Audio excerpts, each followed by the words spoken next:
como el tinto. ¿Habrás tenido amigos colombianos ahí en China o no? Ya, no, porque los colombianos están en todos lados. Sí conocí, en Taiwán conocí amigos colombianos, pero más que nada salvadoreños. ¿Sí? No, sí, salvadoreños. Salvadoreños Porque Salvador es uno de los pocos países que tiene relaciones todavía. tenía, Tenía, tenía. hasta que llegó este señor. Sí, tenía hasta que Nayib Bukele le quitó. Sí. Ligó un maletincito de yenes de China y salieron, ¿verdad? Pero sí las relaciones comerciales. La verdad que en Taiwán hay muchísimas cafeterías, pero así en cada esquina.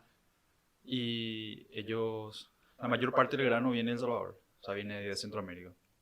Y tienen todavía muchos becados de El Salvador y eso, pero lastimosamente las relaciones comerciales se volcaron hacia maletín más grandes.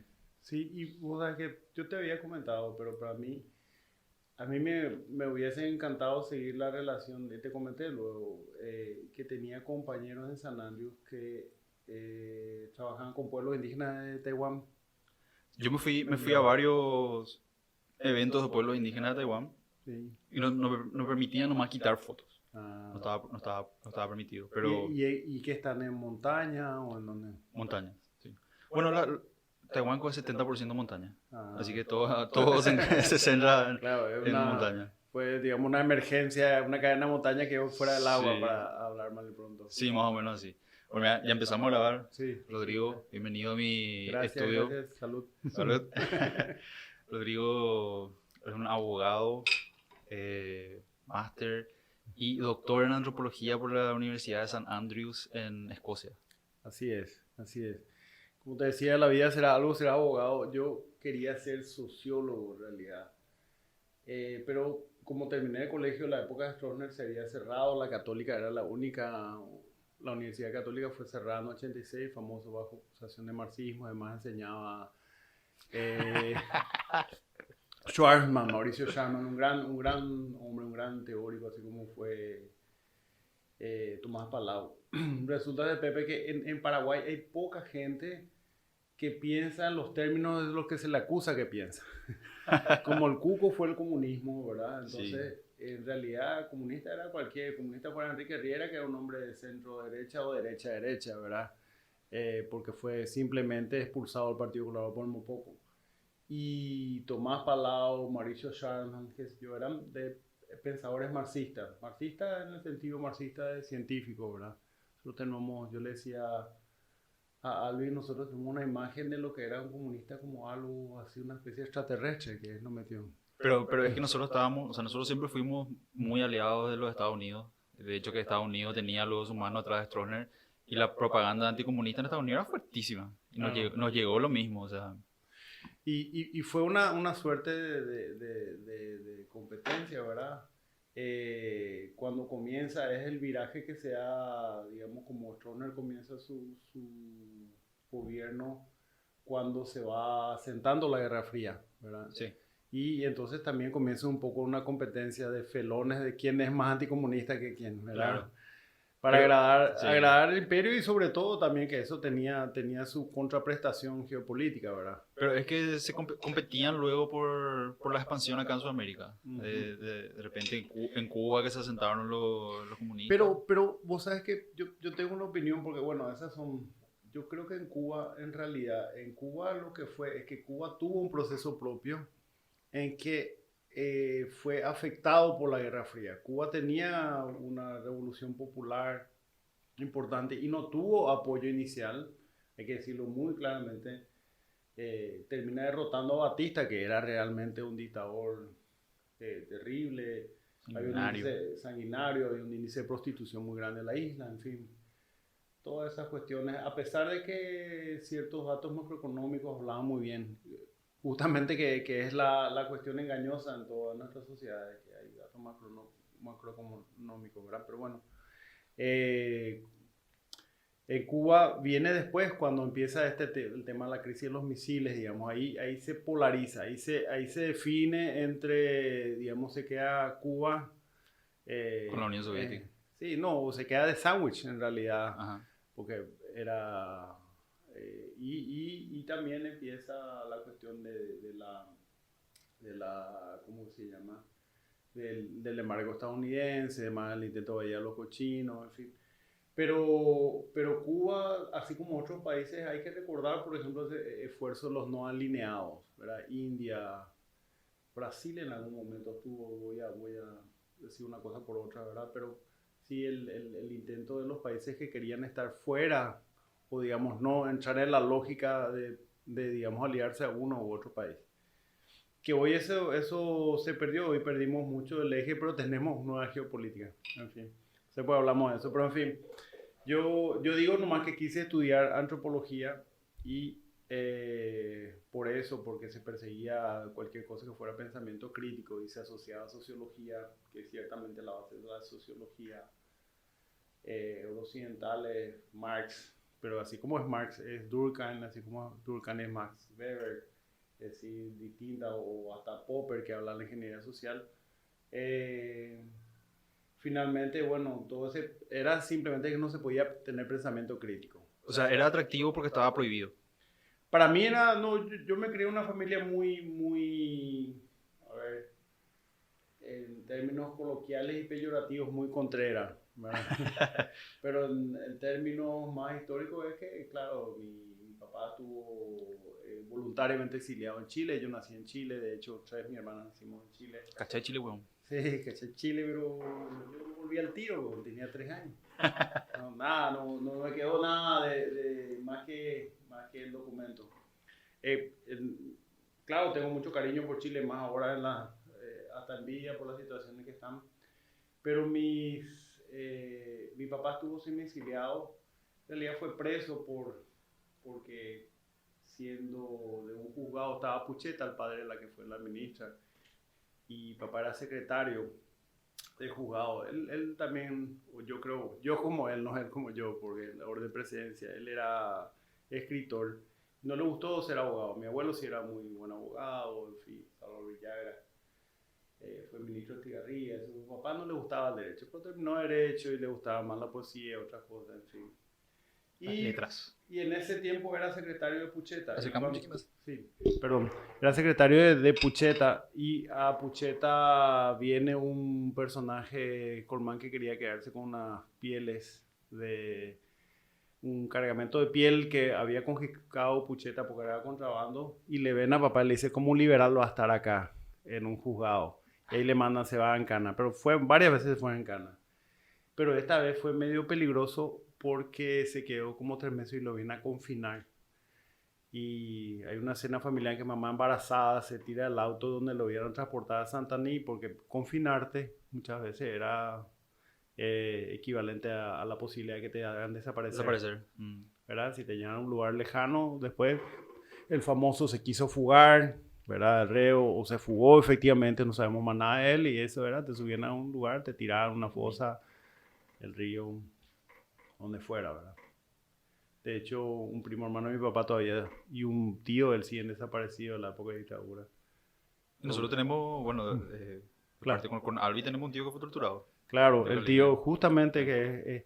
y ellos vienen toda esa época en que justamente Stroessner va probando su fidelidad y a su vez sus aláteres, Pastor Coronel, las dos policías políticas, habían 2 policías políticas.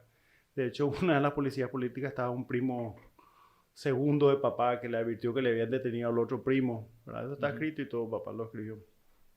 Pero bueno, toda esa historia, toda esa herencia familiar de crítica, de visión, que a veces te entra así de porosidad, me dio por estudiar sociología, no había. Luego me incliné hacia la antropología urbana. Yo viví en un barrio con los jesuitas. Cuando quise ser jesuita. Por suerte acá había un país que estuvo también por acá, muy buena gente, el país Manolo. No sé si llegaste, Manolo Casares. ¿Vos lo conociste, anduviste con los jesuitas, Pepe, o no? Conozco algo de los jesuitas. Sé que son la rama menos querida del catolicismo, vamos a decirle. Pero por una cuestión de que, vamos a decirle, son los que se animan a investigar, a hacer campo. Y, o sea, crítica muy dura leída de los jesuitas. Claro, lo que pasa es que los jesuitas pasaron por muchas etapas. Estuvieron la Contrarreforma hasta, en parte, relativamente el apoyo a la teología de liberación, ¿verdad? En realidad nunca hubo... Los jesuitas no son algo único porque, como ellos mismos dicen, son una compañía, ¿verdad? Fundada en base a la obediencia, a los votos, obediencia primero. Pero son una de las ramas de la iglesia que tienen un nivel de organización y de intelectualidad importante. Sí. Hay grandes intelectuales y grandes activistas entre ellos, ¿verdad? Sí, yo leí un libro escrito por un jesuita ya hace un tiempo, no me acuerdo así exactamente el nombre del jesuita que salió de los, o sea, dejó la orden para entrar a la masonería.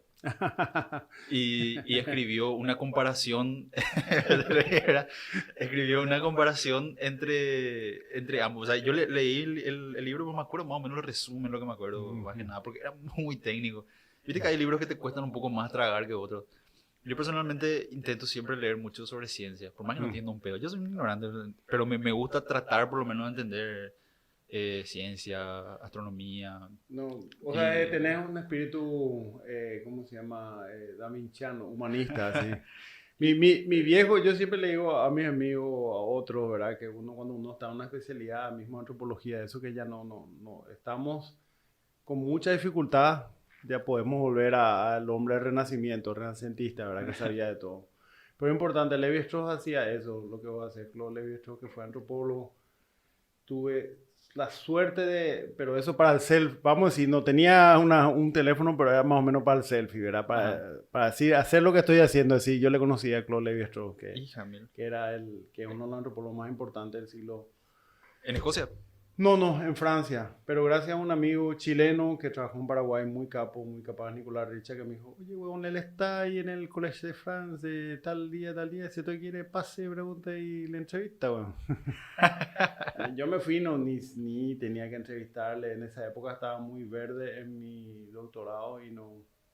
Nada, le conocí, pero lo que decía Levi-Strauss es, él tiene, ahora estamos leyendo con un grupo de amigos, Mario Barrio aquí en Encarnación incluido, y otro amigo de Argentina, un doctor Federico Bosser, también antropólogo, muy capaz, que escribió un libro sobre Goyani. Estamos leyendo Levi-Strauss porque a veces yo como estudié Derecho no tuve en el tiempo para estudiar en la base.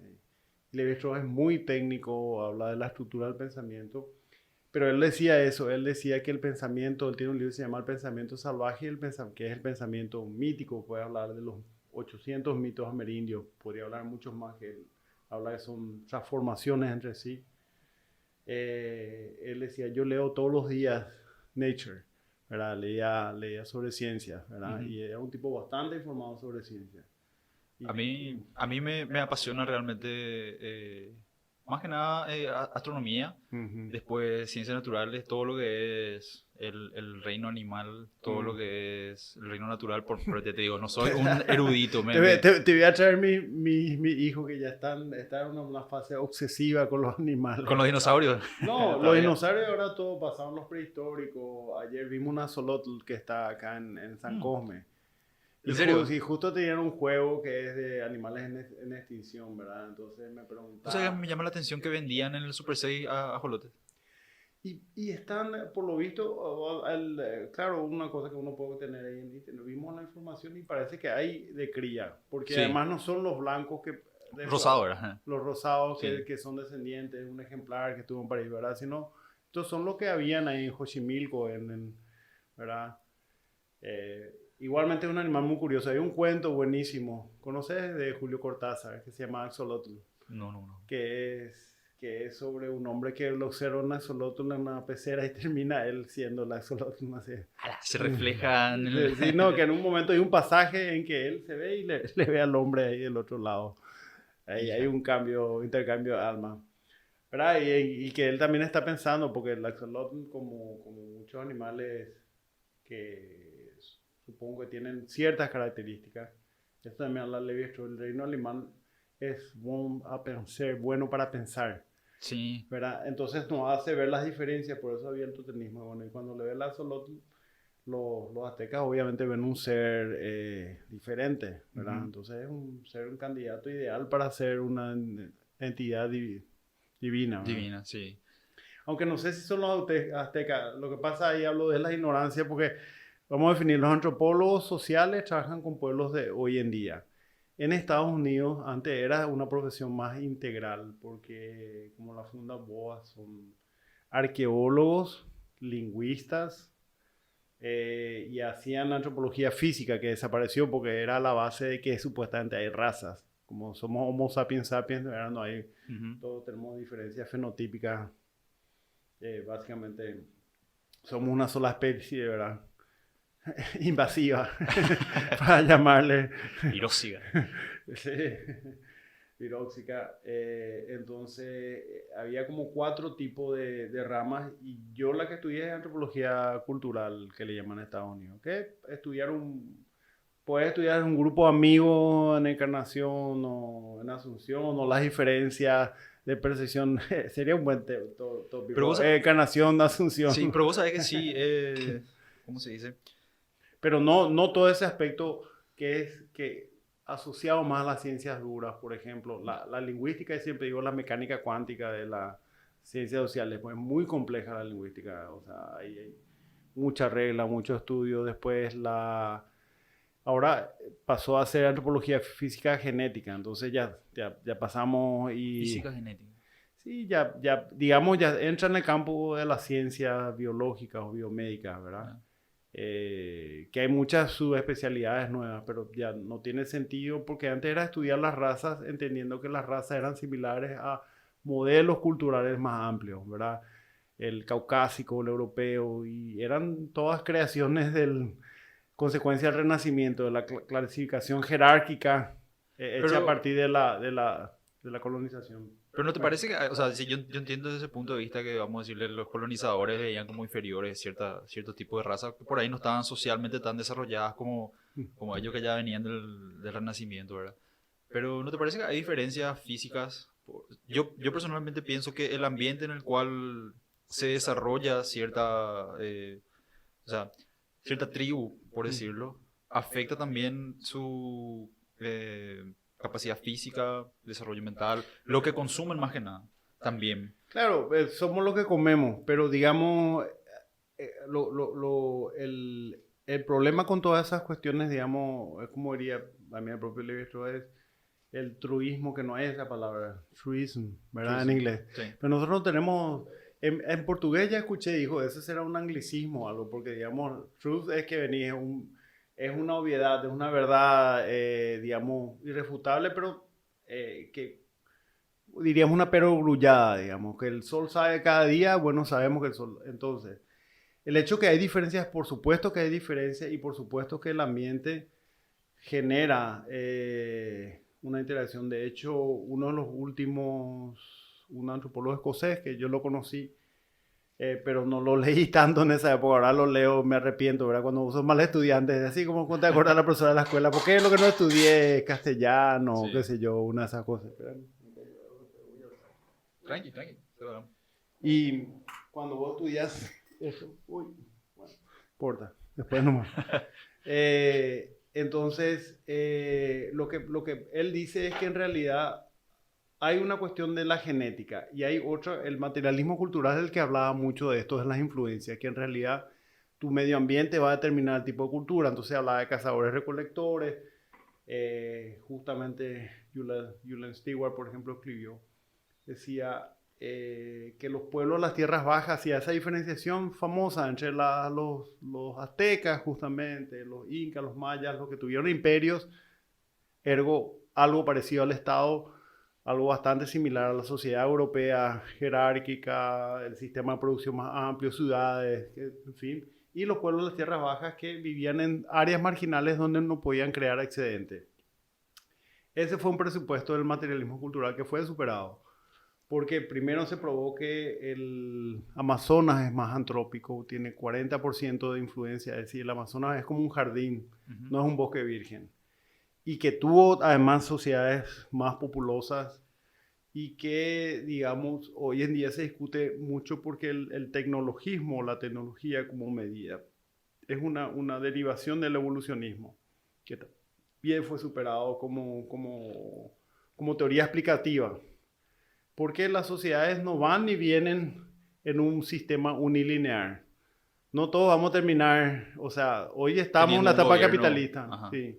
o la democracia, pero eso no es ni mayor desarrollo, ¿verdad? Puede ser discutido si inclusive que es menor tipo de desarrollo o desenvolvimiento o de felicidad o satisfacción en las necesidades, pero no hay una evolución necesaria en un sentido dado, ¿verdad? Entonces hay sociedades que en realidad lo que hicieron, diría también Levi-Strauss, que mantuvieron e hicieron un esfuerzo para mantener una sociedad más igualitaria o una relación en balance mejor entre naturaleza y cultura, ¿verdad? Entonces, y la antropología lo que dice, y todo el esfuerzo de la antropología es debatir la supuesta superioridad que se atribuye al occidente respecto a todos los otros pueblos. Sí, eso es devenido del colonialismo. Nosotros ganamos militarmente, pero entonces quiere decir que la sociedad china en 20 años va a ser superior a cualquiera. Claro, pero fíjate lo siguiente, o sea, ahí yo me pregunto, por ejemplo, Sí, yo creo que... ¿eh? Perdón, ¿podemos hacer una pausa? No, sí.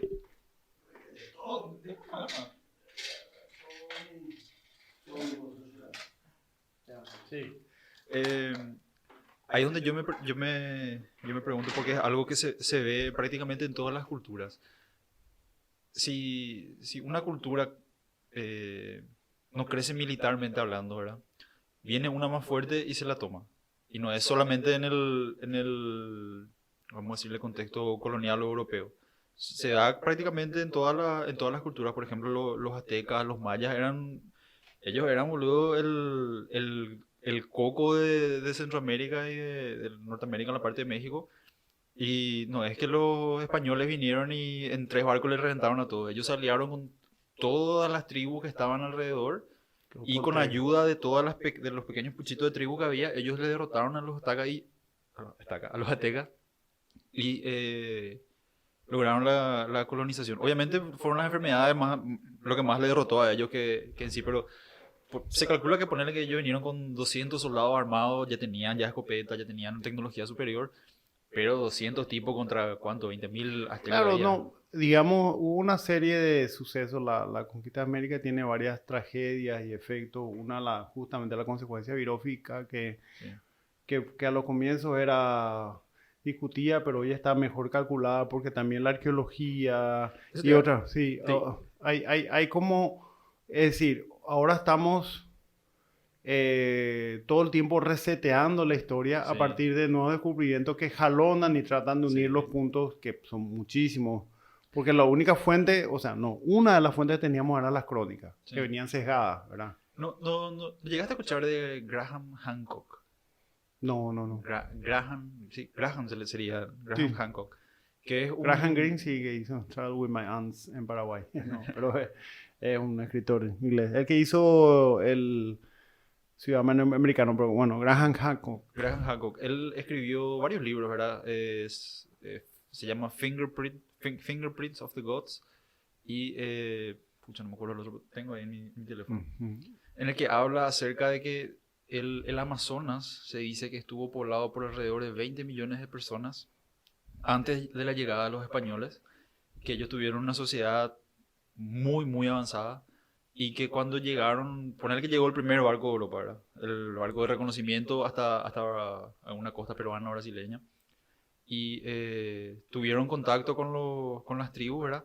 Lo que pasa, viene un tipo, trae un virus para el cual no está nadie preparado, ven una metrópolis maravillosa, increíble en el medio de la selva y ponerle que entre que llegan, ven, hacen el contacto, vuelven a Europa, no después como hoy que te toman un vuelo de 12 horas, o sea, llegaron hoy, reconocieron, llevaron, qué sé yo, oro, lo que sea, se van otra vez hasta la corona, entre que vuelven a preparar todas esas cosas, ponerle que pasan 5 años más o menos, y cuando vuelven ya no encuentran absolutamente nada, o sea, ponerle que vino un tipo o entró una rata, 10 motos, o sea... Sí, o sea, realmente hubo donde está ahí justamente un antecesor contemporáneo, pero que fue como el trabajador de campo excelente, fue Alfred Metro. Un tipo se crió era hijo de belgas, pero se crió en Córdoba, y que uno de los etnógrafos más importantes, justamente uno de los propulsores de la UNESCO, incluso de la Declaración de los Derechos del Hombre con Levi Strauss de la ONU. Él hace un libro que se llama Las migraciones tupí-guaraní, ¿verdad? Y las migraciones tupí-guaraní, ¿por qué traigo a colación esto? Porque tiene que ver con cuál era la demografía en Brasil. Justamente ahora por enseñar en Brasil tengo la ventaja de que leo los textos que trabajan con los alumnos, ¿verdad? Entonces voy aprendiendo yo en realidad. La mejor forma de aprender enseñando. Sí, que Brasil, como sabemos, es un continente, ¿verdad? Y bueno, y todo esto que regaló Pedro Cabral, pero sobre todo, que fueron muy utilizados también por Meliá y por otros, y por sobre todo por un antropólogo fundamental que es Florestan Fernández, habla de la función social de la guerra Tupinambá. Volví a levantar. La función social de la guerra Tupinambá, que es un libro funcionalista, pero donde muestra, seguida por Abbeville, los testimonios de Anchieta, Staden, que era un prisionero. Staden era, sí, creo que era holandés o algo, que no llegó a ser comido por los Tupinambá, pero que él registra todo el proceso del canibalismo. ¿A qué quiero llegar con esto? Es que hubo un contacto muy importante en el comienzo. Los Tupinambá desaparecen, hoy hay pueblos, los Tupiniquín, sobre todo que están en Río de Janeiro, pero toda esta cuestión del dorado, ¿verdad? La ciudad de Z. Digamos, es lo que le movió a Alejo García a cruzar el Chaco, ¿verdad? Cuando en Membepe, hay un documental, te voy a comentar, hicieron unos amigos, bueno, ahora son amigos míos, porque le conocí justamente a través de una colega brasilera, y eran amigos de ella, que hacen un documental sobre el viaje a Alejo García. Y te voy a pasar también un documento de Catherine Julien, una historiadora. Julien suena francesa, pero es americana, ya murió hace unos años, donde ella ve la fuente para ver cuáles fueron las entradas. Pero este tema del dorado, digamos, y de la búsqueda del dorado y de posibles civilizaciones y del Amazonas, incluso lo podemos leer en la clave mitológica de Levi Strauss, es la imaginación, ¿verdad?, de el tesoro aún más recóndito, ¿verdad? Claro. Que está con los indios más alejados y que se va transformando, pero sin una estructura. Si vos ves hoy, por ejemplo, en Netflix, La Frontera Verde, vas a ver eso mismo. Es una mezcla. La Frontera Verde es una película que hace Ciro Guerra. Bueno, le ponen a Ciro Guerra porque es el nombre más conocido, ¿verdad? Es una serie colombiana en Leticia, donde viene un nazi, y el nazi tratan de tomar la esencia de la selva, de la manigua, y hay unas monjas que se convierten, un thriller, todo eso. Pero la esencia hay un conocimiento fundamental visto en New Age, es el conocimiento del universo a través de las plantas, ¿verdad? Y de la conexión con las plantas. Eso, mucha ayahuasca. ¿Qué? Mucha ayahuasca. Mucha ayahuasca. Pero claro, ponerle esto, hay un libro teológico, Dios y el oro de las Indias. ¿Cuántas veces Colón dice oro en su diario? O sea, ellos tenían una cuestión muy grande con el oro. Sí. Y también tenían en las crónicas hay esta doble cuestión de fascinación con el otro y a la vez fascinación y exageración, ¿verdad? Por eso las Amazonas, los hombres gigantes, Ulrico Smigel va a decir, los Patagones, ¿verdad? Las ciudades perdidas, sí. Y se repiten en Bolivia, por ejemplo, se hablaba en un momento dado en los 900 todavía, en las zonas inhóspitas que no llegaban, que era parte del Chaco, parte más recóndita de lo que fue después Rondonia, ¿verdad? Esa frontera todavía móvil entre Brasil y Bolivia, de que había también una ciudad perdida, que habían tesoros, o lo que hago los tesoros de la ciudad perdida. Ajá. Entonces este es un tema recurrente que nace en el Dorado, ¿verdad? Nace con el Caracará, nace con esos náufragos que le dicen a Alejo García, mirá los objetos de oro que fabrican, allá está, mirá, cruzando, sí. Tal, Pero fíjate que este Hancock que te digo ahora, menciona, por ejemplo, que ahora hay una tecnología que se llama Light Dart, que es tipo un radar de luz. Sí. ¿Cómo funciona? Pasa un avión que tiene este radar, que son unos rayos de luz, ¿verdad? Que va paneando una zona, y en esta zona lo que hace es va captando los relieves, sí. Y le va quitando la vegetación. Entonces, por ejemplo, creo que fue ¿O estaban los Olmecas? Los Mecas están en Mesoamérica. Mesoamérica, bueno. Por ejemplo, viste que ya hay construcciones de ello, ¿verdad? O sea, Sí, sí, sí. y bueno, y se estaba haciendo esta parte de los relieves con el avión, y más o menos a 10 kilómetros al lado de una construcción se encontró otra super ciudad. Sí. Estaba totalmente consumida por los árboles. Entonces lo que yo te decía hoy más temprano era, por ejemplo, un tipo te llega de España, hace contacto, ¿verdad? Justo ese tipo, ponerle que tenía viruela, man. Sí, ¿Entendés? no, que de hecho, te voy a comentar varios casos después Sí. sobre el tema de los genocidios viróxicos, digamos, Viróxicos, sí. concretos que conozco, Sí. ¿verdad? Y suponete que infecta a toda la población. Vos te vas a España a contar la historia, conseguís financiación, volvés y encontrás todo absolutamente desaparecido. Pero en realidad no está desaparecido. O sea, la selva, o sea, la naturaleza encuentra la forma de traer otra vez todo. ¿Y cuánto tiempo pensás que hace falta, por ejemplo, Se recuperen. para que la selva recupere o meta todo otra vez debajo, ¿verdad? Porque en este tiempo de pandemia que estuvimos, ponerle que 2 meses encerrados, y la gente contaba que empezaba a ver otra vez delfines donde no había antes, qué sé yo, la naturaleza, o sea, empezó a crecer más verde, se recuperó mucho más rápido de lo que la gente piensa que va a pasar, ¿verdad?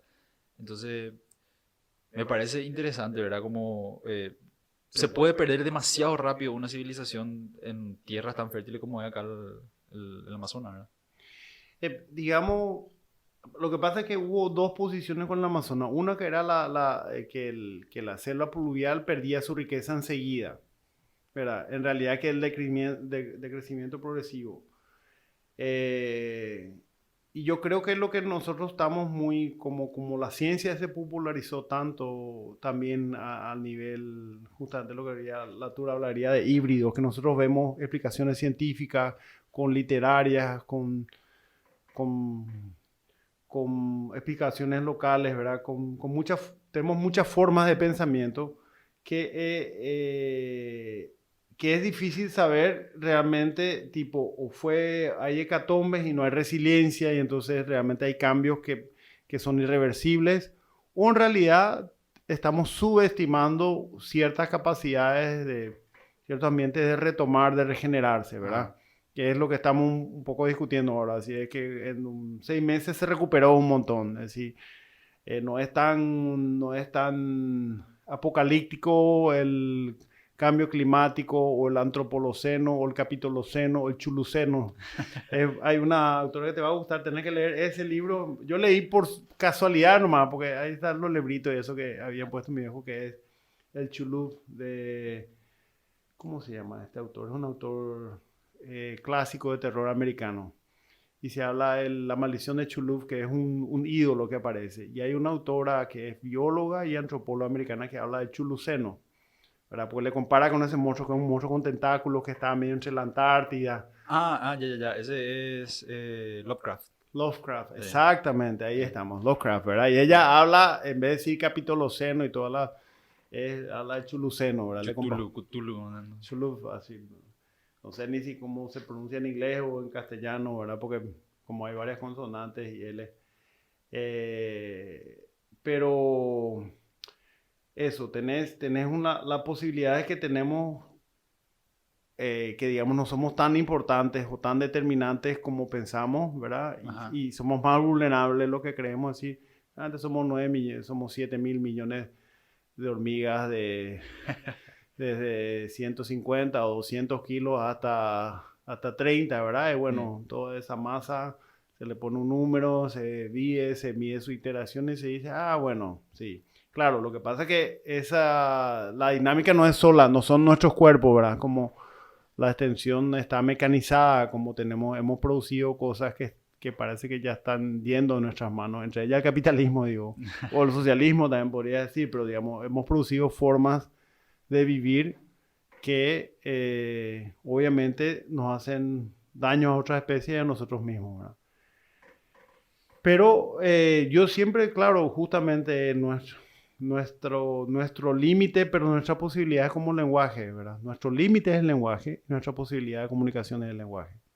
O sea, es como nuestro medio. Y nuestro límite también son las ciencias y las distintas formas de conocer. Entonces, nuevamente vamos a recurrir a la ciencia, por más que tengamos dudas, ¿verdad?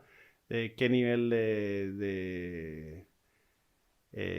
y somos somos cada vez más autoconscientes de la limitación, pero también la necesidad de tomar decisiones que sean correctas, ¿verdad? Y que se basen en mejores evidencias, ¿verdad? De qué es más bueno y malo, ¿verdad? Podemos hablar, por ejemplo, de comer hoy en día. Es muy difícil hoy sentarte a comer y decir cuando tu esposa te dice, mira, leí una nutricionista dijo que al final los jugos no sirven para nada, que hay que comer la fruta sola porque el jugo no lleva ningún nutriente. O decir, pucha, años decir, bueno, por lo menos toma un jugo de fruta, no tomes gaseosa, ¿verdad? Digamos, conocimiento básico. Vienen y te tiran, ¿verdad? Sobre la base. Y bueno, entonces estoy de acuerdo contigo que eso, que los virus pudieron traer, de hecho, entre los ayoreos hace poco tuvimos eso, cuando salió una familia que nos estaba contactada en el 98, estaba siendo perseguida por otra familia. Esa familia, varios murieron por gripe, por enfermedades. Un amigo inglés trabajó con un pueblo náhuatl, no es náhuatl, ¿verdad? Pero es náhuatl, eso viene de la familia Pano, Yaminagua en Perú, Río Michagua, y era gente que hasta el 80 y algo estaba sin contactar. Y en el 83 unos madereros le toman a 4 muchachos, le disparan perigones en el culo, ¿verdad? El ano, perdón, el pobre muchacho, bueno, los llevan y después los sueltan otra vez y ellos vuelven a su comunidad y murieron, la mitad de la gente murió, dicen, tienen un nombre de los lugares, Cuerpos al Sol o Buitres Comiendo, una cosa así, uno de los topónimos, que es que murió la mitad de la gente por consecuencia de que los chicos trajeron los virus. Vos trabajas mucho con las tribus acá en Paraguay, ¿verdad? O sea, ¿qué más o menos es el trabajo que haces con la... ¿Cómo es el término correcto, vamos a decirle? Pueblo originario, indígena. Yo como todo ignorante digo indio, ¿verdad? Pero... o sea, es que yo creo que el problema es más, me parece más interesante aproximar cualquier término cuando es, digamos, de buena fe, que dan una etimología, ¿verdad? Pero bueno, yo digo pueblos indígenas, aunque la gente mucho prefiere decir que es más políticamente corriente de todos los pueblos originarios, porque pueblos indígenas, de momento, convencionalmente, es lo que dice el convenio 169, es el instrumento internacional de la Organización Internacional del Trabajo que define que son los pueblos que tienen algún tipo de tradición que persisten muchas veces en los estados, en los países independientes. Entonces es una definición legal. Yo trabajo más, en realidad soy parte de una organización que trabaja el tema de derechos territoriales, otros derechos a la identidad ahora últimamente, que implica segulación, derechos laborales, y en realidad he pensado en la perspectiva de ellos derechos integrales, ¿verdad? Derecho a la otredad, que eso implica no discriminación en derechos básicos y a la vez discriminación positiva, aceptando que estos pueblos como pueblos persistieron, ¿verdad? Que tienen derecho a una identidad propia, tienen derecho a sus recursos, tienen derecho a la restitución de sus derechos. Imagínate, más o menos he hecho un cálculo así muy por arriba, casi 30 millones de hectáreas estaban en manos de los pueblos que hoy sobrevivieron. El resto somos nosotros, o sea, nosotros somos indígenas, como dice, mestizos. Sí, como diría Viro de Castro. No Brasil todo el mundo es indio, excepto quien no es. No, todo el mundo es indio, todo el mundo deberías probar que no tenés nada de indígena, sí. ¿Verdad? Nosotros deberíamos probar, como decía mi tía Aida, la hermana de Américo, que su hermano fue desaparecido, ella decía, no, ore Villagranda y por INVTI, indio oreru, en guaraní, ¿verdad? Entonces, para un extranjero, digamos, explicar eso en China, ¿cómo que ustedes hablan un idioma indígena y no son indígenas, ¿verdad? Y esas solamente son construcciones que hace el colonialismo. Bien podríamos haber sido llamarnos una nueva nación indígena, ¿verdad? De hecho, en Canadá hay un pueblo que se llama los metizos, y que, digamos, tienen tanto, igual o menor porcentaje que nosotros de sangre indígena y europea, o llamarle multirracial, ¿verdad? O multiétnica. Entonces, eso, creo que nosotros tenemos un porcentaje y en realidad el mestizaje, como diría un amigo, todo el mundo es mestizo, porque eso también dice Levi-Strauss, es la base, Claro. la sociedad humana es Sí. que el parte de esta cuestión de que el incesto es un tabú universal, Punto universal. que varía, ¿verdad? Pero nadie se reproduce casándose absolutamente entre parientes de primer grado, ¿verdad? Es decir, que un padre e hijo se autorreproducen, hermanos entre sí, ¿verdad? Sucede. Excepto como esta realeza que era, pucha, siempre le tengo ejemplo y ahora me olvido. Bueno, lo que eran los líderes del imperio, del Sacro Imperio Romano. ¿Cómo se llama? César, emperadores, Calígula y demás. No, eran... espera que me haga acordar. ¿De qué siglo estamos? ¿Los 12? Sacro Romano, cuando... Siempre me acuerdo. 16, por ahí. 16. Pucha, será, ¿cómo eran? Que estaban ahí por Prusia. Pucha. Bueno, están los Habsburgo.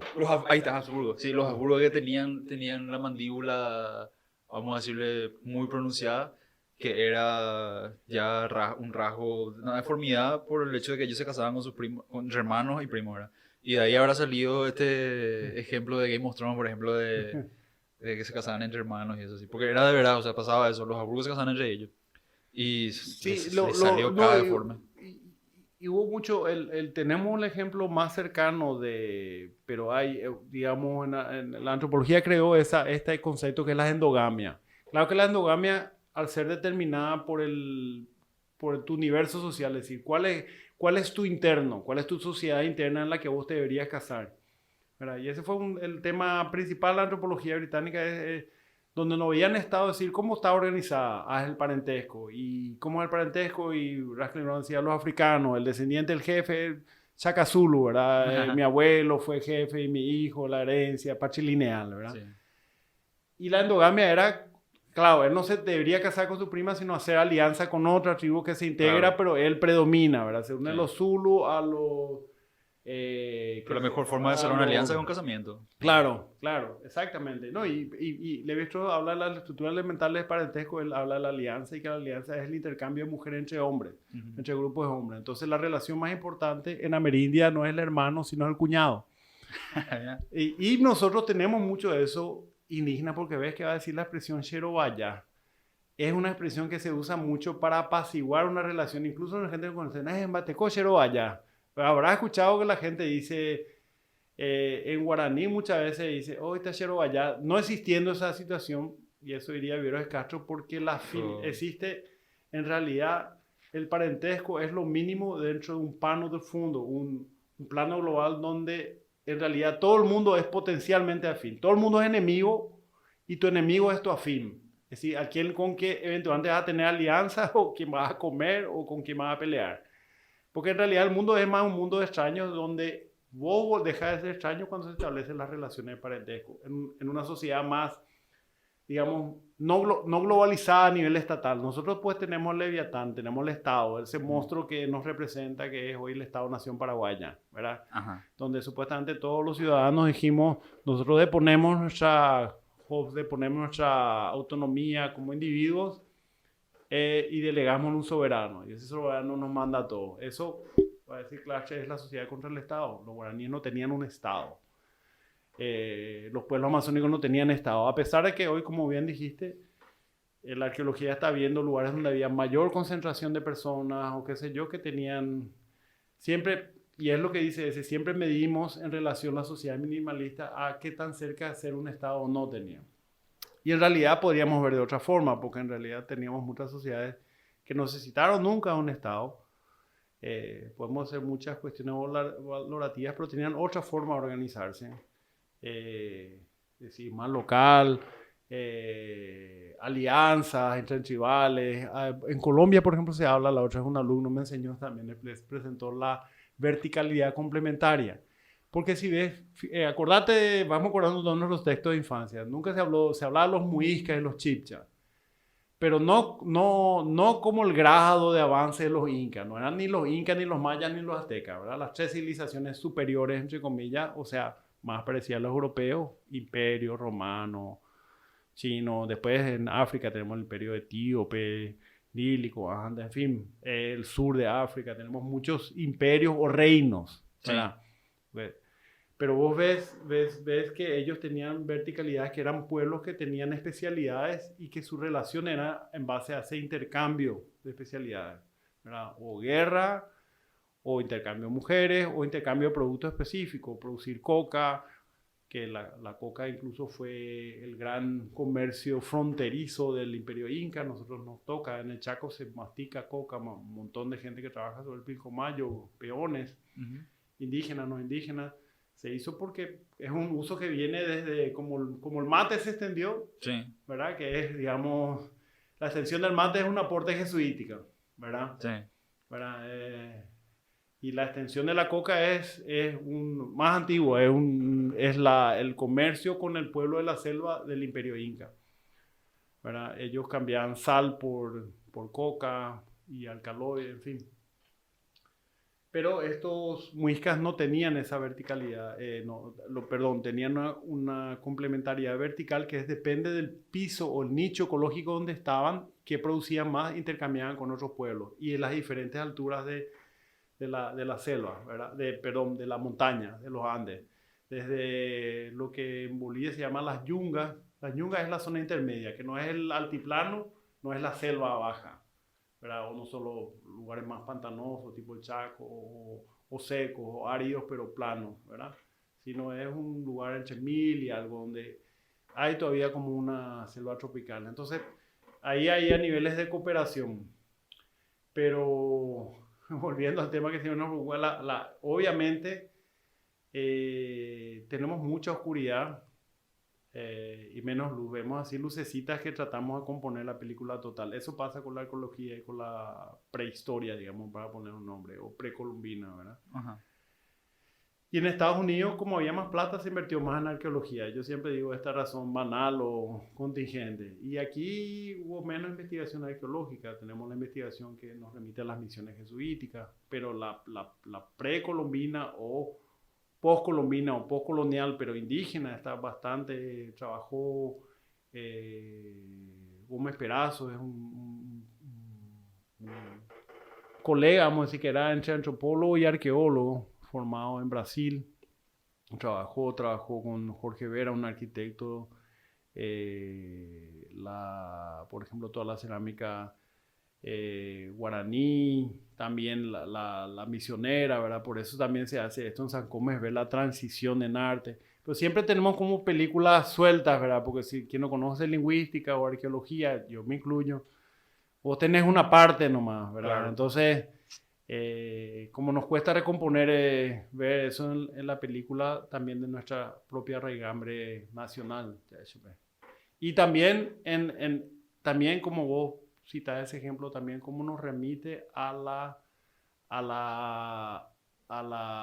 ciencia general, cuál fue el despoblamiento de la Amazonía, de otras zonas, o como vos dijiste, ya en los barcos, la desaparición de los mayas, hay como esos hechos ahí que siempre se han prestado a mucha especulación, pero yo creo que en la Academia Norteamericana, a menos que copó los mayas, digamos, ellos...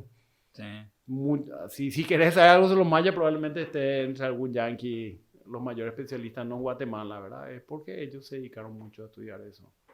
Hasta hoy día encuentran pirámides de cráneo de ellos, o sea, es que, bueno, es una cultura interesante. Pero, o sea, ellos se desarrollaron, ponerle que allá por el 1500, más o menos empezó hasta... Y parece que fue un declive prehispánico, o sea, hay cosas... Sí, prehispánico. Es interesante. Ahí vos sabés que en la UNILA donde me fui había uno que hacía paleografía, que era ver los textos que escribían en español y con la traducción de los textos que encontraban en náhuatl o las inscripciones, ¿verdad? Ajá. Entonces había como toda una etnografía de esa transición. Y justamente pasa algo similar, es que en ese albor, en ese cruce, está dándose como un final propio, ¿verdad? De los mayas, que famosa. Yo no voy a hablar ahí porque sé tanto menos que vos probablemente de qué pasó con los mayas, ¿verdad? Ajá. Pero que se sabe que obviamente cuando llegan los españoles ya estaban medio abandonadas, sí. ¿Verdad? Incluso creo que la Universidad de Oxford es más vieja que toda esa civilización.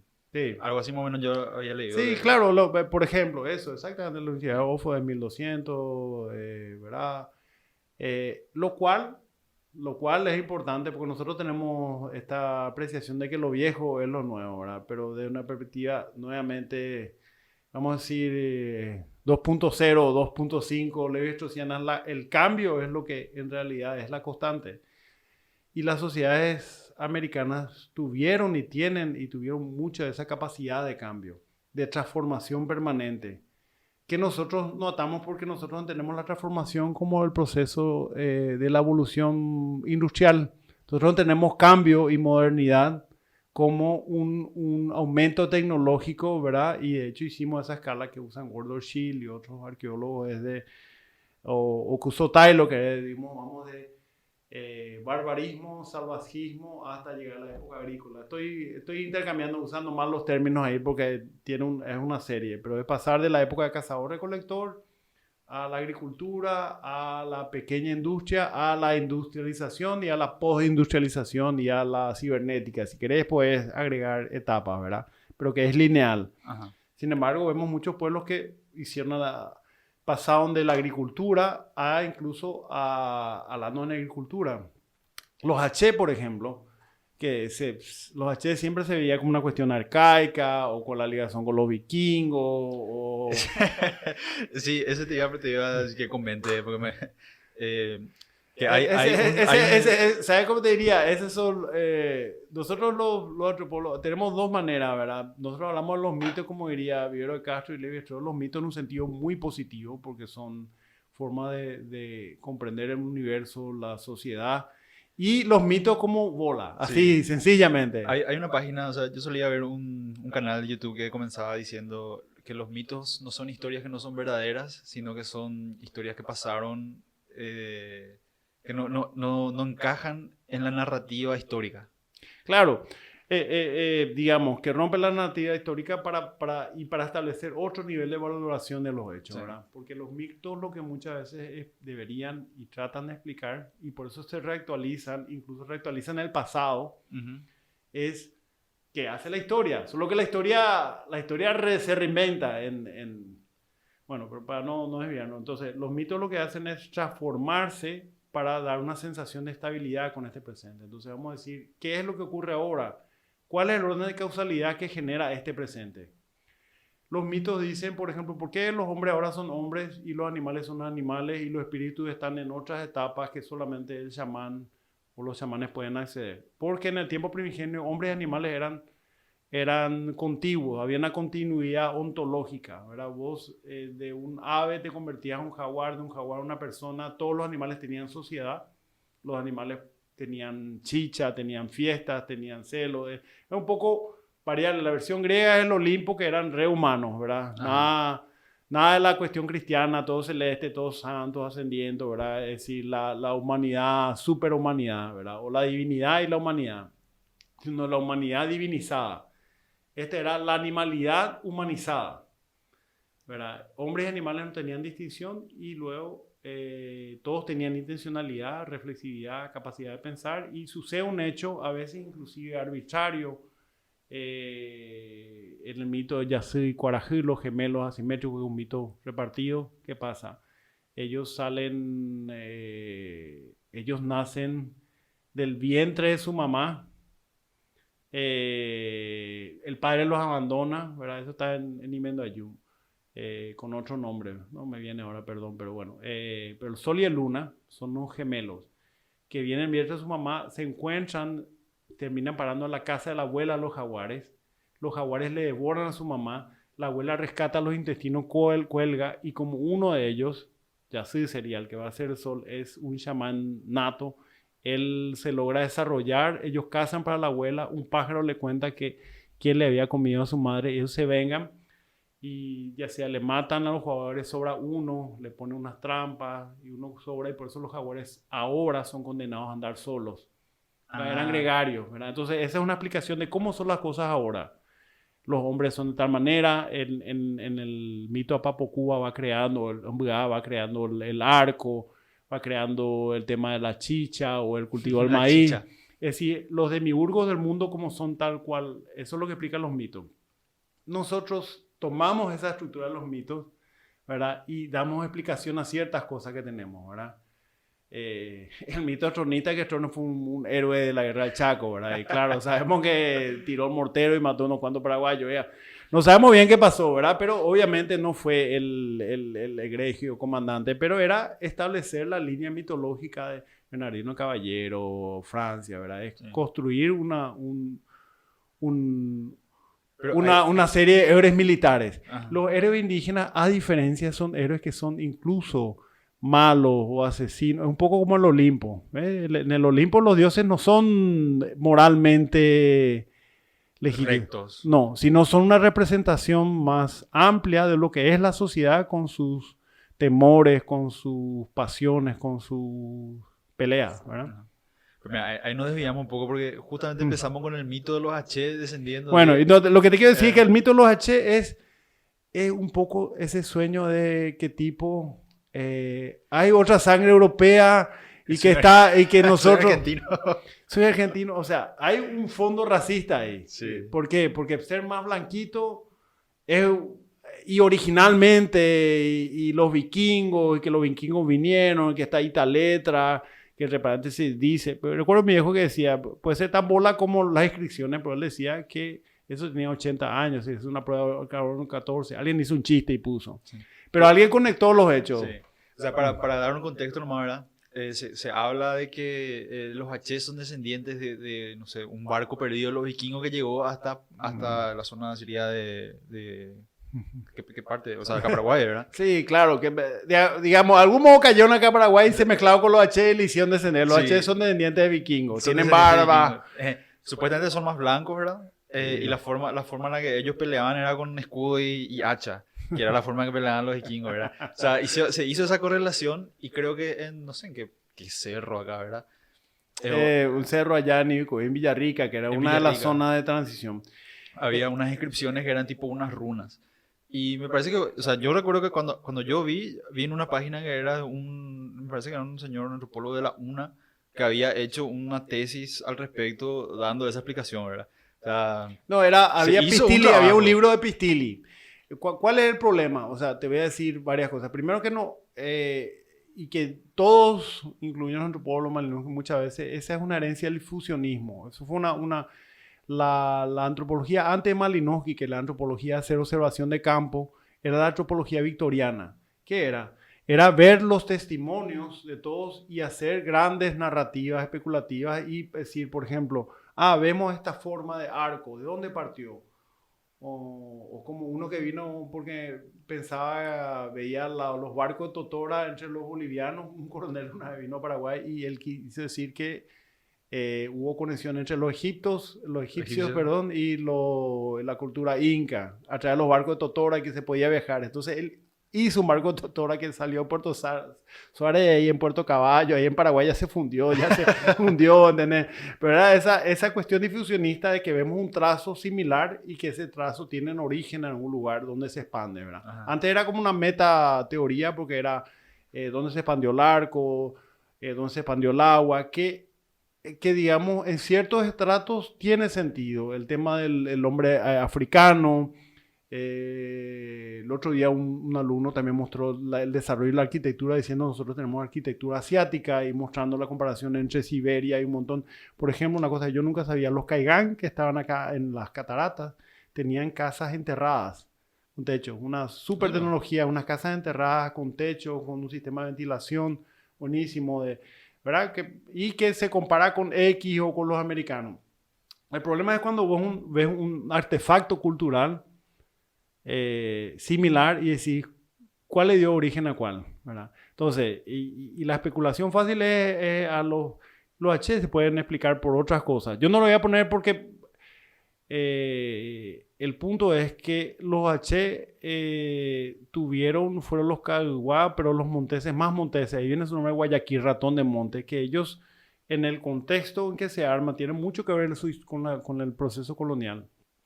Primero que los guaraníes no eran, o los diferentes grupos guaraníes, amigos, enemigos entre sí, no eran los únicos habitantes. Habían también Caigán, habían H aquí, Mayhusen aquí, es famoso por un experimento social que hizo. ¿Cuál es el que le llevó no fue el que le llevó a la nena a estudiar en la Sorbona? Sí, ese fue, pero pues, siempre confundo entre velar y otro. Ahí tengo un amigo que sabe, tiene la precisión, ¿verdad? Porque una llevaban Damiana, que se pidió los rastros, estaba en el Museo de la Plata, ¿verdad? Ajá. Que le llevaron a la nena. No, y los H sufrieron esa cacería.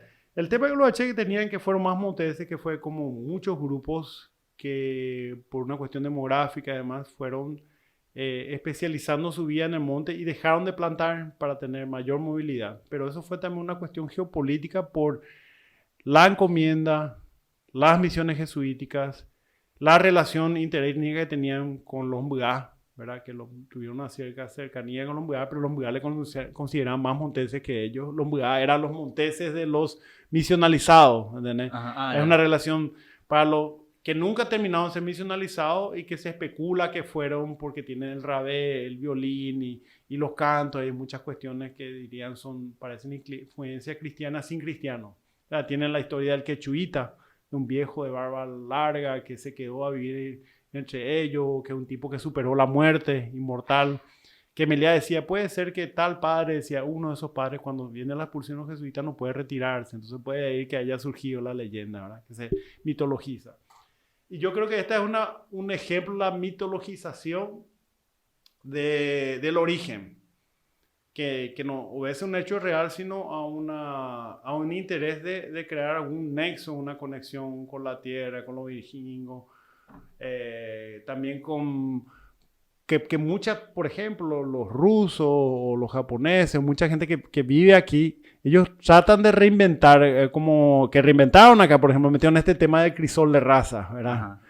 Nadie habla de genocidio indígena aquí, porque estamos en tierra de las misiones jesuíticas y hay 5 comunidades metidas en un zoológico, ¿verdad? Voy a ser muy duro, ¿verdad? Pero sí, en tierra muy pequeña y salieron de la isla Yacyretá.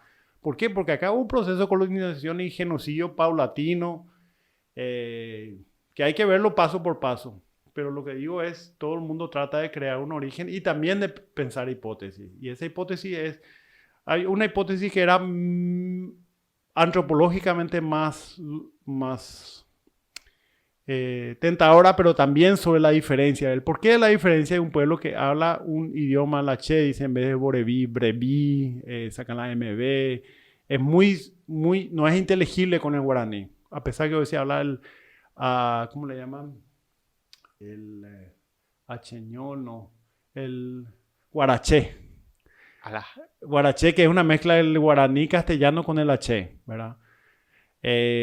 Pero ellos se hablaba que tenían influencia del caigán, que caigán es una familia lingüística con los ye, que son hasta los cayapó. ¿Te acuerdas de Raúl, un tipo que andaba con Sting? Casi fue premio Nobel de la Paz, estuve conociendo con Bolsonaro, un líder, cayapó tenía un cocar, como le dicen, yehuacá, así de plumas así muy notorio, actuaba en Amnistía Internacional, estuvo así en conciertos. Raoni. Del grupo, él es del grupo Cayapó, no puedo decir bien el nombre propio, pero Nembercoé o algo por el estilo. Ellos hablan el ye, que es del Brasil central. Y los caigán tienen ascendencia de esa familia lingüística. Así como el tupí guaraní es una familia lingüística súper amplia, el guaraní es apenas una pequeña de las lenguas que hay. Sí, eso es algo que yo suelo leer, ¿verdad? Porque, o sea, no es que solo leer en profundidad, sino que explicando, ¿verdad? Que hay muchos idiomas y derivados del guaraní. Sí, no, que no son ni siquiera, sino hoy se hace el estudio gloto-cronológico. Entonces se meten en un sistema de computación, palabras y vocabulario y se ve cuál es el grado de diferenciación y cuándo se separaron lenguas que son relativamente similares. Y hay la familia, en realidad la familia más grande es tupí, y tupí guaraní es una subfamilia, porque hay idiomas como lo magua, suruquina. En Brasil hay varios idiomas entre las Guyanas que son emparentados al tupí, pero ya que se separaron hace mucho, y ahí viene el origen amazónico. El punto es que decían que los H tenían idioma caigán, que es otra familia lingüística. Hay otra familia arahuá que son totalmente distintas, tienen muchos idiomas. Es como si las familias indoeuropeas, ¿verdad? Nosotros, no sé cuál sería, por ejemplo, el finlandés no tiene ningún grado de relación con la familia indoeuropea. Puede tener ahora de contacto, pero de origen no, sí, ¿verdad? O como el húngaro o la familia vasca, el idioma vasco, ¿verdad? Que no tiene ninguna relación con ninguno de los otros idiomas. Sí, No es el se catalán, no es el mantiene. bable, no es el valenciano, no es el romance, no tiene nada que ver con el latín, ¿verdad? Y bueno, y la Che tenía, el Caigán era como el extraño en nuestras tierras y decían que tenía una influencia. Y una antropóloga brasilera, Eva María Rosle, que trabajó con guaraní paraguayo y con Che, con Jan, otro antropólogo lingüista, y ellos dicen que no hay realmente una prueba de Caigán, ¿verdad? Que fue una especulación de la propia Susni, de que tenían. Entonces, ni siquiera en ese plano más exóticos, ni que decir ya los vikingos luego estaba descartado, ¿verdad? Porque además es como que vinieron, pusieron la letra y el barco y todo eso. De que hubo contacto ahí en Groenlandia y todo eso, eso está bastante probado. Lo que es más increíble es la influencia que sí es que tuvimos influencia polinésica y melanésica, ¿verdad? Sí, es Y no solo por el estrecho de Bering, que es digamos, la versión oficial. la versión oficial. Se dice que llegaron en barco, ¿verdad? Pero ¿qué tipo de, o sea, iba a ser una balsa, boludo, o sea, por el tiempo que dicen que hubo ese contacto polinésico? Digo, ahora llegaba a Chile, ¿verdad? Chile y Ecuador, ¿verdad? Y a Ecuador. Digamos, donde ahí Por los felicito. necesariamente sí. No, y las corrientes. Pero además, viste que la altura, por ejemplo, la altura tiene que ver muchísimo, el fenotipo de la altura tiene que ver con la alimentación, con un montón de cosas. El hombre ya son más pequeños por una cuestión de desnutrición. Sí. Vos ves los chaqueños, todos los pueblos chaqueños eran más altos que cualquier español promedio a la llegada de ellos, ¿verdad? También por eso vienen las descripciones. Los chaqueños hoy en día, vele a los macá, ¿verdad? Para decir un fenotipo común. Y ellos son gente alta, 1,85, ¿verdad? Bastante altos. Yo llegué a ver un Ensed, Toba, un muchacho tenía 1,90, 91, pero tiene muchísimo, la altura está reprobado, tiene que ver la alimentación también, ¿verdad? Entonces... O sea que a mí me llamó mucho la atención, en un podcast justamente escuché, estaban hablando acerca de las tribus originarias en Norteamérica, que eran los navajos, los... ¿cómo se llama? Ojibwa, Apache, Los Apache. Sioux, Los Apache y la brutalidad o sea, los brutales que eran los Apache, ¿verdad? Hay un libro que se llama Empire of the Moon, creo que era, que habla acerca de los Apache, como ellos vivían siguiéndole a los... ¿cómo se llama este? No sé si era búfalo. Sí, al bisonte. Al bisonte, ahí está. Como ellos migraban conforme migraban los bisontes, ¿verdad? Y habla acerca de lo violento que era esa sociedad, ¿verdad? Algo, por ejemplo, que me enteré así escuchando ese podcast era que viste que se dice que los caballos vinieron de Europa, ¿verdad? Pero en realidad los caballos eran, ya estaban en América, se extinguieron y después vinieron a América. Sí, así mismo, sí. Y sí, eso es con los niños, yo me entero mucho ahí por viendo el Ecus y otras experiencias, Hisparión creo que era, pero varios, hay un caballo que era asiático, así vino realmente y que era libre y consumido, o sea, uno de los mamíferos prehistóricos, puede ser coincidente con los primeros americanos, digamos. Sí, y hablan mucho acerca de lo violento que eran esas sociedades, ¿verdad? Y ahí entra, por ejemplo, en contexto, viste que antes, cuando se hacían los spaghetti western, ¿verdad? Siempre era esa Vaqueros e indios. Vaqueros e indios, ¿verdad? Y, por ejemplo, en los Estados Unidos están muy popularizados los Rangers, ¿verdad? En Texas, por ejemplo, en esas ciudades fronterizas donde tenían mucho contacto con los indios americanos, que el famoso el vaquero contra el indio, y que en realidad era así, o sea, por ejemplo, los primeros armamentos que vos tenías, ¿verdad? Vos tenías un mosquete, ¿verdad? Y vos disparabas una bala cada 3 minutos, boludo. O sea, era una bala, sacaba, tenía que poner la pólvora, aplastar, poner a tu bulón, disparar, ¿verdad? Y en cambio ¿cómo se llaman estos indios? Sioux, Apache, los Apache, ¿verdad? Navajo. Ellos, por ejemplo, te tiraban, no sé, boludo, 7 balas por cada 30 segundos, no balas, flechas. Entonces ellos tenían ya las flechas acá entre los dedos y acá, ya te rentaban. Y estaban, o sea, tenían una tecnología militar superior a la pólvora que nosotros teníamos, ¿verdad? Y para traer al plano local, que un amigo quería hacer esa distinción, es que los chaqueños rápido adoptan el caballo, ¿verdad? Y por eso Zuni le escribe, que creo que diciendo en ese sentido de descripción como botineros.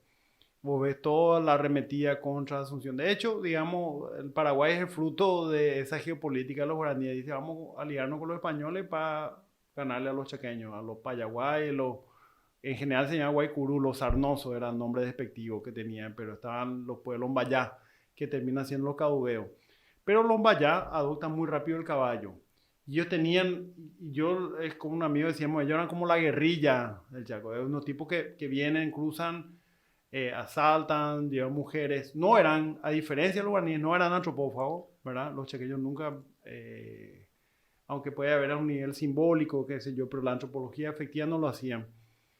Tanto es así que hasta un episodio reciente de los Ishir, que son también que fueron también esclavizados o enemigos de los Lombayá, después asentaron sus fronteras, uno de un lado a la izquierda y el otro al lado de la derecha del río, uno en Brasil, otro en Paraguay. Cuando tenían problemas con los militares, tomaron soldados que le mataron y le pusieron sobre un horno, una parrilla, ¿verdad? Como para hacerle creer que eran caníbales. Ah, claro. Sí, para asustarle, ¿verdad? Para asustarle, sí.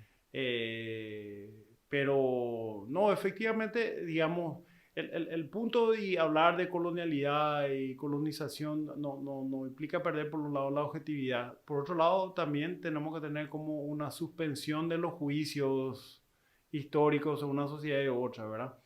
Yo lo que creo que también tenemos mucho todo este deseo de conocer, ¿verdad? Que ciertos detalles son más ampliados. Mismo como cuando vemos, o sea, en la literatura, todo eso es la licencia poética o ficcional, es cuando vemos, ¿cómo se llama esta película donde sale Russell Crowe, el esclavo que pelea en el Coliseo Romano? Ah, ya, el gladiador. Gladiador, ¿verdad? Sí. Que es una romantización de una de las rebeliones de esclavos de Roma, ¿verdad? Pero esta es mezclada ya porque él finalmente es una especie de... Él mismo es un romano de clase general, alta, sí. en general, en Hispania, ¿verdad? Que le matan a su familia, un poco mezclado, ¿viste? En Estados Unidos siempre el tema de la familia modelo que es afectada es como, digamos, si a vos te afecta la familia modelo, vos podés salir a matarle a todo el mundo, ¿verdad? Pasar Claro. una niña puede morir 40 hombres, ¿verdad? Sí. Digamos, la correlación entre un niño, ¿viste? Schwarzenegger cuando sale a rescatar a una niña mata a 50. Sí, The Punisher, por ejemplo, Sí. el personaje de Marvel. Y bueno, pero esa cuestión está un poco ahí. ¿Qué imaginarios, qué deseos, que hay que... No quiero limitar todo al nivel de autor, pero mucho de eso es como qué elementos son enfatizados. Yo sí creo que hubo, y está también mucho dice que la colonización también afectó el nivel de depredación de unos pueblos o de relaciones justamente, que otros pueblos, los bandeirantes muchas veces eran los pombeiros o que eran tipos que venían a sacar los esclavos, ¿verdad? Y que eran otros indígenas, ¿verdad? Claro. Como también con el tráfico de esclavos. Yo tenía un compañero de doctorado. Nosotros estábamos los latinoamericanos pobres, los estudiantes de doctorado pobres con su bequita, y venían los ricos, eran los africanos. ¿En serio? Pues iban a sanar un lugar chuchi, entonces venían, claro, es colonia, ¿verdad? Y sabían cuáles son los lugares chuchi, como la gente que, no sé, si te dice Jamaica o cerca de Estados Unidos es prestigioso irte a Harvard, ¿entendés? Ajá. Va a decirle, un tipo progresista y todo, Rubén Blades se fue a Harvard, es abogado de Harvard, ¿entendés? Ese candidato a presidente, pero él es la centroizquierda panameña, perdió y todo como... Bueno, pero estos decían, este tipo fue ministro o algo, un compañero nuestro, y él estudiaba a los americanos que retornan a Ghana para volver a Homeland o Motherland, África, ¿entendés? Y que en África son mal vistos, porque la gente dice, estos son los que nosotros les mandamos esclavos. ¿En serio? Claro, porque había una jerarquía de reinos, y está la puerta del nunca jamás, al no retorno, donde ciertos reinos africanos Primera vez que escucho eso. tomaban prisioneros de otros pueblos y los llevaban. O sea, claro, es lo que vos dijiste al comienzo, 200 tipos, ¿cómo van a liquidarle? O sea, hubo toda una geopolítica del poder, ¿verdad? En México se habla de la Malinche, en Paraguay también se habla de la Malinche, una Malinche que fue una que le advirtió de una de las rebeliones, no voy a decir un nombre por otro, pero uno de los líderes de las rebeliones, cuando se estaba formando Asunción y empiezan los cuñados españoles a aprovecharse, a agarrar a las rancheadas de India, a explotar a los indígenas y no son cuñados que se comportan en su lógica de tipo, somos ahora parientes y nos respondemos recíprocamente, ¿verdad? Nos tratamos de igual a igual. Ellos empiezan a tratarle de otra forma, como siervos, o servijar a las mujeres, a exigirles trabajar para ellos, a tomar más tierra. Vienen las rebeliones y una de las rebeliones, una pareja de uno de los españoles confiesa y son pasados cuchillo, horca además y fracasa. Y hay varias rebeliones en el siglo XVI, son famosas las rebeliones fracasadas. Indulta tu pochilla, Entonces, lo que quiero decir es que pasó mucho, o sea, tenemos muchos hechos históricos así que van a definir pero mira, que son más contingentes de la historia, digamos. te digo, me sorprende eso que decís, ¿verdad? Que, o sea, imagínate vos, por ejemplo, siendo un americano, ya, ponele, clase media, descendiente africano, ¿verdad? Y muchos de ellos pueden rastrear sus orígenes, ¿verdad? Pueden decir, qué sé yo... que les encanta hacer eso. Yo soy 1%. 1% tanto, sí. De hecho, cada vez luego un test que ellos toman. Sí. De sangre se analiza, después en una página web descargar, ¿verdad? Pero ponerle que vos, no sé, sabes que tu tatarabuelo vino en barco, le mandaron a Luisiana a juntar, qué sé yo, algodón, después se liberó, etcétera, etcétera. Y vos sabés que el tipo fue originario de Kenia, de ahí vino, se fue a Jamaica, le trajeron acá, ¿verdad?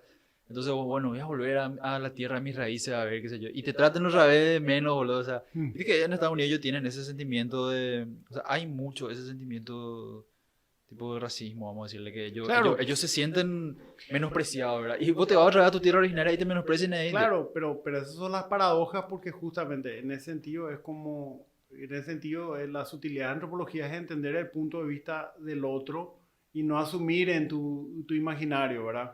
No romantizar, ¿verdad? Como mucha gente piensa que es más buena porque se vaya a hablar a una comunidad indígena y le hablan guaraní y cree entonces que está siendo buena o toma una actitud de digamos, yo les quiero por lo que ustedes son o porque ustedes son protectores de la jungla, y después al final ve que caza o que tira mondo, que ande madera, entonces, ya sido que estos son unos depredadores de la Gran 7, no son. Entonces, es un poquito también ese de Homeland, en que no entender la historia en su contexto general. Claro, hay colonialismo y demás, pero gente que tiene visiones muy específicas, ¿verdad? Sobre su propia historia y que a veces nosotros la vemos del lado... Es lo mismo que mucha gente que viene a Estados Unidos y fantasea con Paraguay y con volver al Paraguay rural que ya no existe. Sí, claro que existe, ¿verdad? Pero Paraguay hace 20 años era 66% rural y un tercio urbano. Y hoy en día es periurbano el 66%. Entonces, es otra realidad. No, ya cambiamos totalmente. ¿Verdad? Cambiamos, yo no sé si para bien o para mal, ¿verdad? Pero cambiamos, ¿verdad? Y entonces eso sí, justamente pasa que vos puedes ser rechazado y hay incluso, es un tema de la literatura interesante explorar también de esa soledad humana, de la búsqueda de las raíces, los orígenes. Hay un libro de, no sé si es Chico Buarque, que es sobre un tipo de la clase alta brasileña, se va a vivir en una favela, tratando él también de encontrarse, reivindicar, encontrar el camino del pueblo, librarse de la culpa de clase, qué sé yo, y que le va como el orto, la pobre tipo. O sea, sufre tragedia, ¿verdad? Pero que bueno, son las cosas que pasan en la vida, ¿entendés? Sufre una serie de malentendidos, la gente se quiere aprovechar de él es súper inocente, no sé, y termina frustrado. Llega a su lugar. No, y a veces reforzando un prejuicio de clase o de etnia o de lo que sea, ¿verdad? Es interesante cómo siempre somos, o sea, en todas las sociedades se desarrolla una especie de tribalismo, ¿verdad? Incluso a nivel nacional, ¿verdad? Por ejemplo, no quieres pertenecer a cierto grupo, por decirte, ¿verdad? Sí. Por darte un ejemplo local, ¿verdad? Acá en Paraguay. Los encarnacenos somos muy orgullosos la mayoría de ser encarnacenos y tenemos nuestros propios slangs, vamos a decirle, ¿verdad? Claro. El famoso ta que usamos, que está baeta. En baeta, jope. ¿Por qué ta? Así. Y ya se nos queda. Después creo que la gente de Guairá usa el eico. Eico, ¿por qué eico? Así ese tipo de cosas, ¿verdad? Los asuncenos. Entonces, tipo, un encarnaceno que se va a Asunción a veces se siente menospreciado o menosprecia al asunceno, ¿verdad? Y después cuando te vas al Guairá, ¿verdad? Le decís lo guay. Y ya tiene también su... O sea, Y otra vez acá, vos tenés la gente que es, qué sé yo, tienen la asociación japonesa, la asociación sociedad italiana, los que vinieron los franceses, los ucranianos, los alemanes, ¿entendés? Y son, o sea, son grupos que intentan ser muy homogéneos siempre, ¿verdad? Y siempre tratan de buscar, parece, su lugar, pero se dan todo, en toda la sociedad, yo creo, ¿verdad?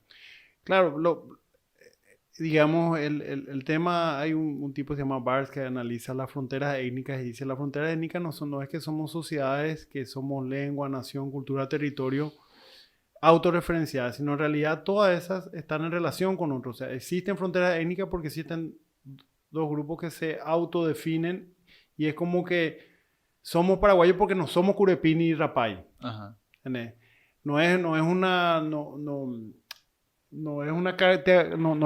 una cuestión esencial, sino algo que se elabora. Y bueno, ahí entra la interseccionalidad, la raza, vamos a decir, perdón, la etnia, el género, la clase, ¿verdad? ¿Qué es más? Nadie quiere estar con un equipo perdedor, ¿verdad? Y a veces, entonces, ¿qué da más prestigio o estatus social? Que vos vengas de un grupo que hoy se considera, o sea, digamos, hay como estereotipo fundado. ¿Quiénes son los trabajadores? ¿Verdad? Claro. ¿Quiénes son los no trabajadores? ¿Verdad? Ajá. Si empezamos a nombrar ya herimos susceptibilidades, ¿verdad? Pero claro, los indios siempre ligan más decir solo haraganes. Vamos a empezar por ahí, por eso son pobres. Cierto. ¿Verdad? Y los japoneses son laboradores y los tipos son creativos. Los rusos son tacaños, pero son tal cosa, los helados, ¿verdad? Sí. Negativo y positivo. Pero esos son características que no existen per se, pero que se refuerzan, son refuerzan el estereotipo. Refuerzan, y como diría un antropólogo, los estereotipos siempre tienen un grado de verdad. Sí, ¿verdad? Claro, tienen una base factual.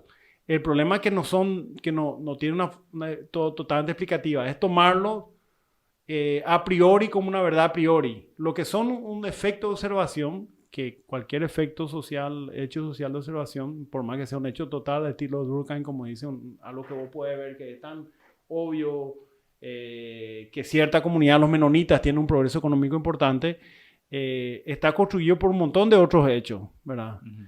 El problema es que vos lo tomes como un dado, ¿verdad? Algo que en realidad es un producto de un proceso. Sí. Y que, por ejemplo, nadie toma en cuenta todos los migrantes que volvieron, fracasaron, quedaron pobres. Y nosotros podemos ver las colonias, qué pasó en Australia, qué pasó en Nueva Italia, qué pasó en Nueva Burdeos, ¿verdad?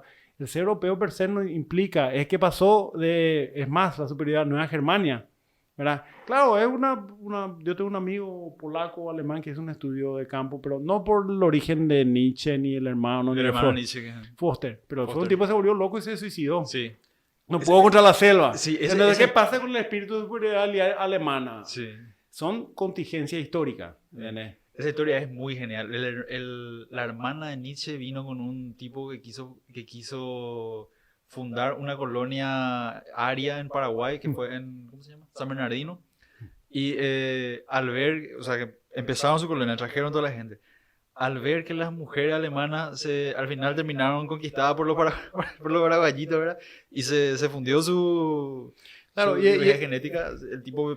Claro, y ese reverso. Y después el otro punto es que, digamos, en términos genéticos, lo que se estudia, es que antes hablábamos de que hay así como gemes memes, ¿verdad? Y justamente le estaba dando a mis alumnos esta cuestión de destruir esta teoría, porque los memes fue algo que nació, no me acuerdo, Ligman, voy a mentir el nombre, pero un tipo que dice que supuestamente ciertas actitudes culturales terminan siendo como si fuesen información genética.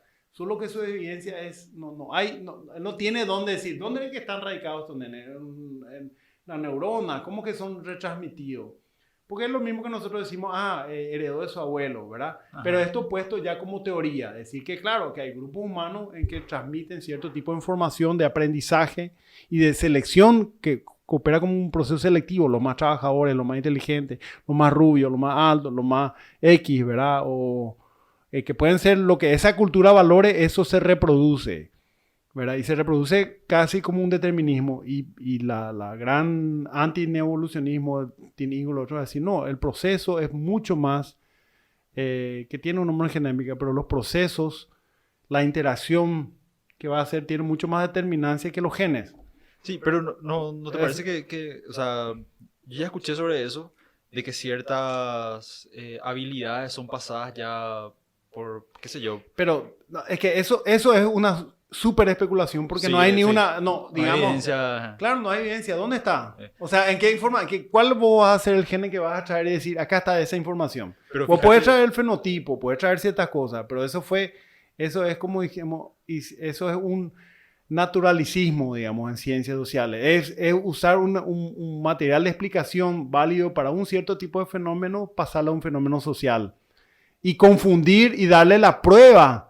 Es más, darle la prueba de veracidad de que tienen las ciencias duras biológicas. Porque va a decir, puta, que alguien tiene ojos azules, eso es innegable, ¿verdad? Es una característica innegable. Ah, sí, pero que esos ojos azules implica que él tenga más mayor ganas de trabajar. más ganas o más capacidad para hacer plata. Sí. Pero fíjate, por ejemplo, bueno, te doy un ejemplo que una vez escuché, o sea, leí en un artículo. Por ejemplo, ratones criados en laboratorio, ¿verdad? Los ratones blancos. Se le pone en un maze, ¿cómo se dice? Sí, en una... ¿qué Maze. sé? Laberinto. Ajá. Se pone en un laberinto, ¿verdad? Sí. Tiene, ponerle que 3 caminos para elegir para ir por el laberinto el ratón. Dichos ratones nunca se encontraron con con un gato en su vida. Nunca, porque obviamente fue un nacido y crecido en un laboratorio. Y en el punto, qué sé yo, en el punto A, B y C, en el punto A se colocó olor a gato. Todos los ratones ya no van a tomar ese punto, ese camino, porque su instinto ya les refiere que ese olor es peligro, por más que nunca hayan tenido un contacto con un gato. Entonces, ponerle que de 10 ratones, ninguno tomó el camino por el cual se iban a encontrar con el gato, porque instintivamente ya se iban para el... O sea, ya sentían peligro, ¿verdad? Entonces, ese es más o menos uno... No, a ver, hay ciertas capacidades y cuestiones que tienen, pero también así, con ese peligro, cómo en un lugar donde fueron criados juntos viven ratones y gatos? Punto. ¿Entendés? Quiere decir que no es una determinación absoluta. Porque hay, como viven perro y gato juntos, ¿verdad? Claro. Y vienen otros animales que no tienen. Que es etiología animal, que finalmente muchos van a decir la etiología animal no se separa de la etiología humana, ¿verdad? Pero sí, esas cosas podemos determinar, son olores, son sabores, son Sí. cosas que se quedan como información genética selectiva, ¿verdad? Y otro Pero, ejemplo... pero de eso, a decir que es una cosa mucho más compleja y articulada. O sea, ese es el Emilio, ¿verdad? De Rousseau. Criar a un niño fuera y no le enseñes nada de negocios, ¿verdad? ¿Qué va a pasar? ¿Quién no va a hacer nada de negocios? Así sencillo, Sí, ¿verdad? sencillo, Que no sí. sepa leer y escribir. Sí.